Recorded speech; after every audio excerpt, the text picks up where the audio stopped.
राजकुमारी की कहानी। सालों पहले लखनपुर नाम के राज्य में भीमा नाम के राजा का शासन हुआ करता था। वह बहुत महत्वाकांक्षी था और अपनी प्रजा से बहुत प्यार करता था। उनके राज्य में चारों ओर खुशहाली थी, लेकिन राजा रानी खुद हमेशा दुखी रहते थे। उनके पास धन, दौलत, शोहरत सब कुछ था, लेकिन उनकी संतान न थी।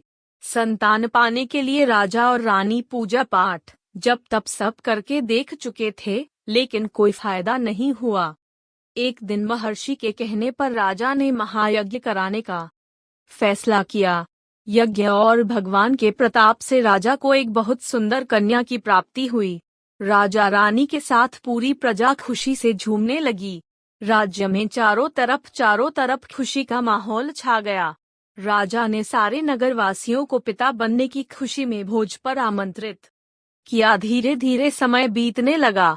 राजकुमारी बड़ी होने लगी। वह काफी सुंदर और गुणवान थी।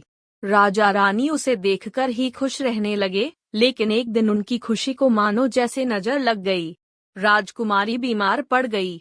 बड़े बड़े वैद्य, नीम हकीम सब इलाज में जुट, लेकिन कोई फायदा नहीं हुआ। दिन प्रतिदिन राजकुमारी की हालत बिगड़ती जा रही थी। राजकुमारी के ऊपर कोई दवा असर नहीं कर रही थी। राजा को लगने लगा कि एक बार वे फिर निसंतान हो जाएंगे। एक दिन दूर देश से एक वैद्य राजा के महल पहुंचा। देखने में वह अजीब सा था और उसने ठीक तरह से कपड़े भी नहीं पहने हुए थे, जिस वजह से सैनिकों ने उसे राजमहल में प्रवेश करने से रोक दिया।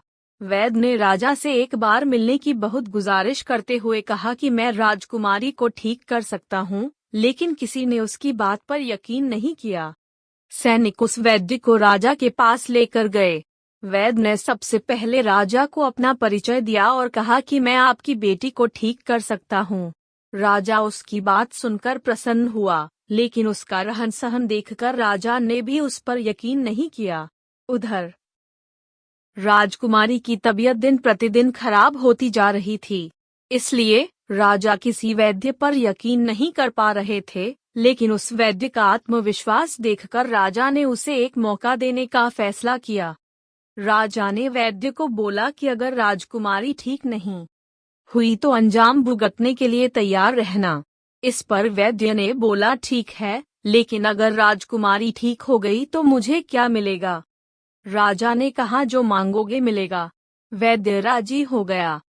राजा खुद उस वैद्य को लेकर राजकुमारी के पास गया। आगे क्या हुआ राजकुमारी के साथ जानने के लिए चैनल को सब्सक्राइब जरूर कर लीजिए। धन्यवाद।